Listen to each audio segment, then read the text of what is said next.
Makosana mwaswera mwaswabanji pa group pano mwaswabanji pa group pano mwaswabanji.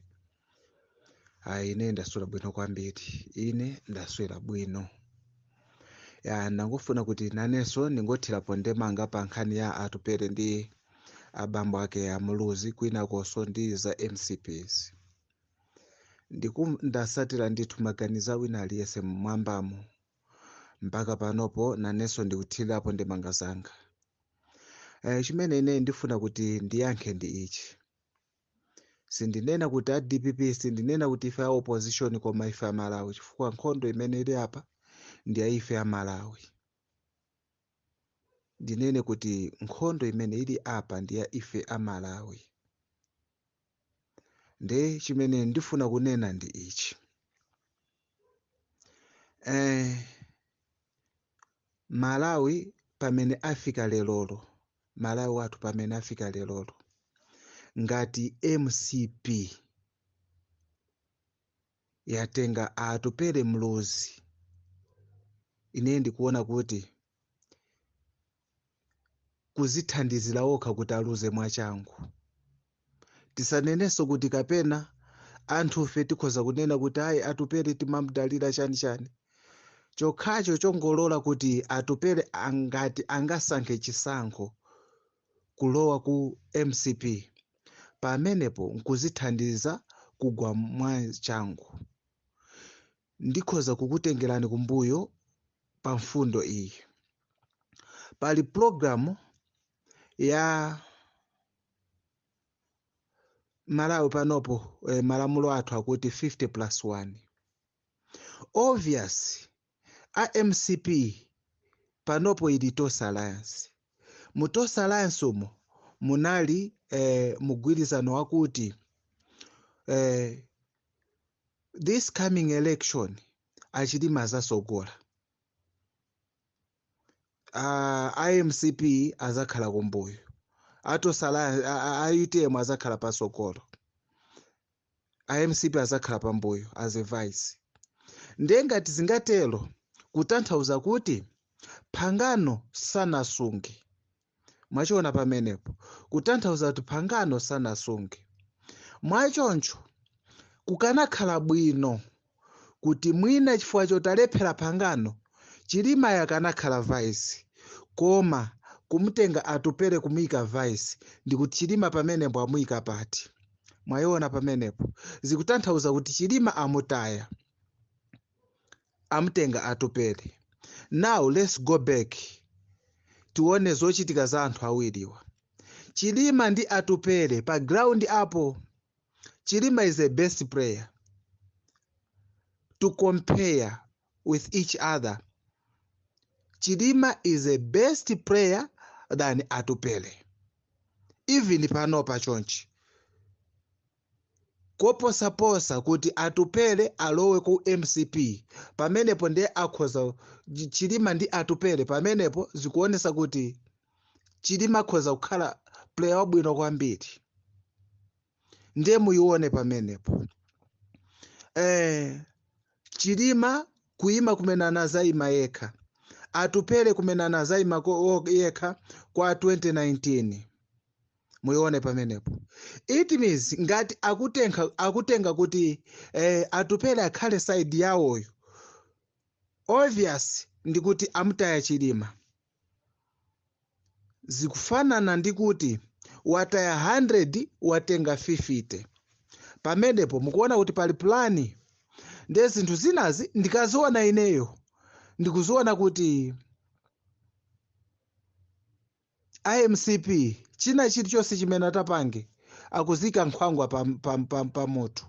Akanakhala anzeru mwina kusaidi ya ineyo, akanakhala anzeru a MCP akanagwirizana ndi Chilima wawoyo, koma chokhacho chongotenga atupere kuzamika vice. Chifukwa ndikumamvanso kwina ambiri azathu a UDF akumafunisisa kwambiri kuti atupere azakhale president. Chokhacho chongolowa ku MCP, pamenepo za president pamenepo ndi azikwidire ndithu. kuzikwiriratu sizatulukaso. It means kwatha tikhoza kuyankhula chonchi, tikhoza kuyika conclusion imeneyo kuti kwa atupele ndi kuti zawo president zatha sazakhalaso president. And ngati angapange chonchi tikhoza kunena kuti pali atupele, pali abeni Longwe, pali amsonda Ken Msonda, anthuwa ani mabadi lake.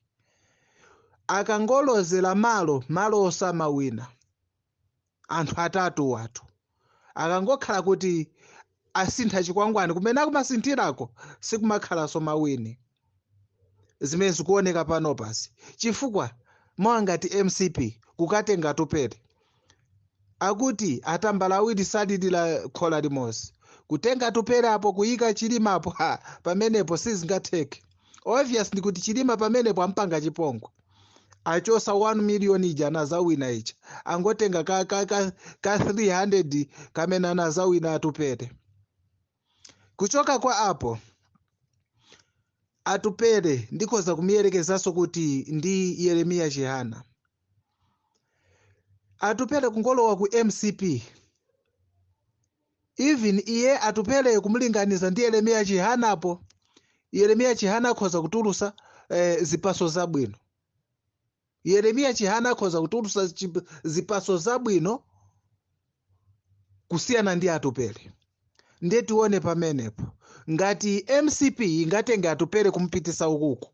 Obviously Yeremiya Chihana matukutuku ose watuluka kale kutosa alliance kwa MCP kwa chakwera watuluka. Ndikuti zipaso zabwino za Yeremiya Chihana zoposa atupele nditi pamenepo zatuluka ku 50+1 uko zachokako zikupita kwinako. Mwayiona pamenepo. Nde tikhoza kunena za atupele.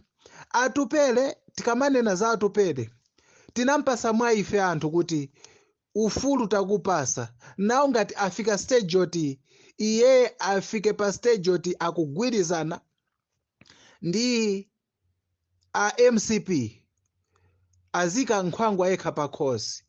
Zimenezo tisamulirire mwina ndi mmene zinalidi. Mwina poti ifeyo ndife anthu tikumatha kuona pafupi. Tandiveseseni poti ifeyo ndife anthu tikumatha kuona pafupi timaona ngati mwa atupele munali umunthu.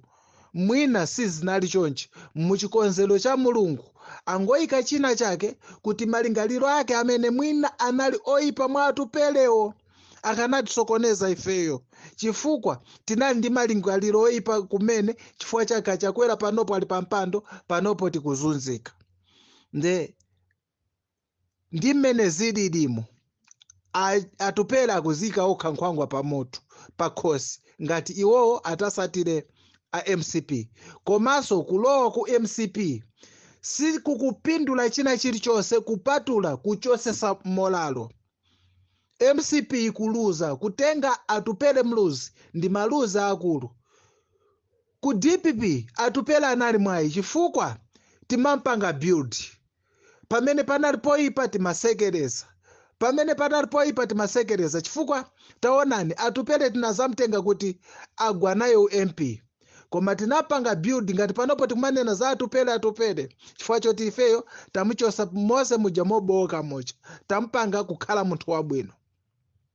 Zikomo kwambiri poti ndi usiku panopo ndisayankhule mopitiriza koma nkhani ndi imeneyi. Muimvesese kuti MCP kutenga atupele zikufanana kuti atenga 20 rand kusiya 200 rand.